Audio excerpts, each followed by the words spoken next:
Abu Bakar Siddiq. Siapa dia? Kenapa surga tidak dimasuki satu orang pun, baik dari Nabi Adam sampai manusia terakhir, kecuali Abu Bakar Siddiq yang pertama?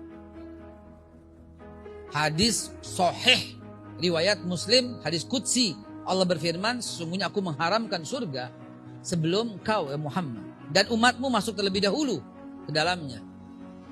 Jadi yang masuk ke dalam surga itu adalah Rasulullah dan para umatnya dulu, baru para sahabat yang lain. Itu janji Allah dalam detik-detik terakhir kematian Rasulullah.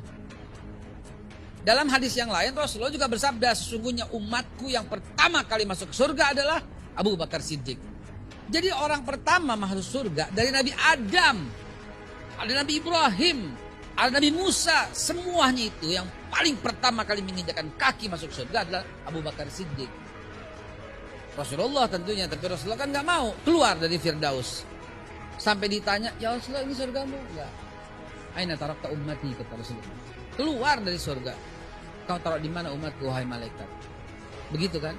Dan Abu Bakar orang pertama. Kenapa Abu Bakar jadi orang pertama masuk surga? Kenapa? Kenapa juga Rasulullah bersabda, apabila iman satu kota Madinah ditimbang dengan iman Abu Bakar Siddiq seorang, lebih berat iman Abu Bakar Siddiq seorang. Kenapa? Di situ ada Umar bin Khattab, ada Utsman bin Affan, ada Ali bin Abi Thalib, dan ada semua para sahabat. Kenapa? Semua di total. Bukan cuma one by one, di total. Demi Allah masih lebih berat iman Abu Bakar Siddiq seorang. Kenapa? Ada apa ini orang rahasianya nih? Ada apa? Rahasia apa yang dimiliki oleh Abu Bakar Siddiq? Ada apa teman-teman sekalian? Nggak tercantum di kitab. Dia karena begini, nggak ada.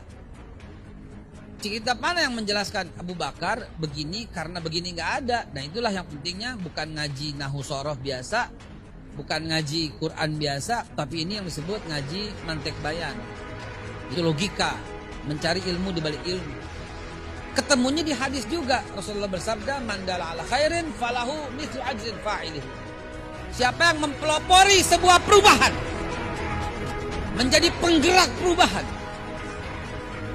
dan orang lain mengikutinya, falahu mislu ajrin fa'ilihi, maka orang itu mendapatkan pahala seberat, sepersis, mislu, semisal apa yang orang kerjakan.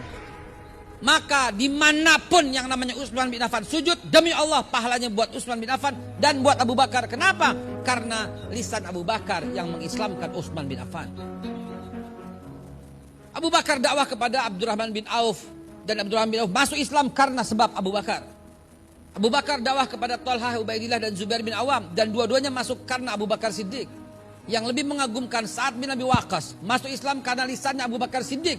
Kemudian Sa'ad bin Abi Waqqas ditugaskan oleh Nabi ke Madinah, dan satu kota Madinah masuk Islam. Siapapun yang sujud di kota Madinah, demi Allah pahalanya juga buat Abu Bakar Siddiq.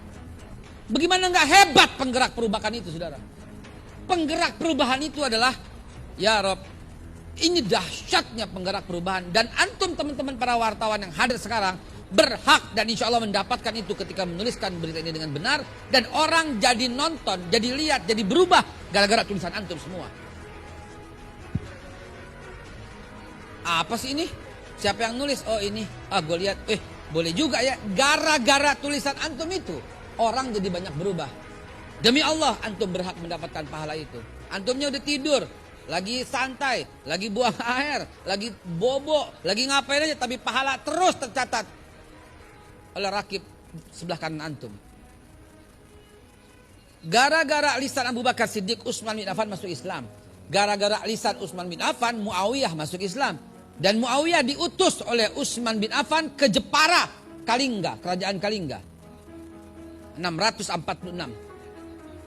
Dan siapapun yang sujud di Jawa Tengah, Utsman bin Affan dapat pahalanya. Dan jangan lupa Abu Bakar Siddiq juga dapat pahalanya.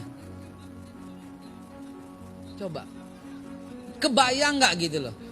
Dari jalur yang lain, Ali bin Abi Thalib langsung dari Rasulullah SAW, tidak melalui Abu Bakar Siddiq. Dan Ali bin Abi Thalib lah yang menyebabkan Islamnya para Ahlul Bait. Dan salah satu di antaranya dalam Bani Umayyah adalah Umar bin Abdul Aziz. Dan beliau mendarat di Palembang. Utusannya atas undangan daripada Raja Sriwijaya, ya, Sri Indra Farman waktu itu. Siapapun yang sujud di Pulau Sumatera, pahalanya dapat Khalifah Umar bin Abdul Aziz dan dapat sampai datuknya yaitu Sayyidina Ali ibn Abi Thalib. Makanya jangan main-main saudara. Penggerak perubahan itu adalah memiliki pahala abadi sepanjang masa. Dan sekarang peluang itu ada di depan mata. Ketika antum semua menjadi penulis penggerak perubahan.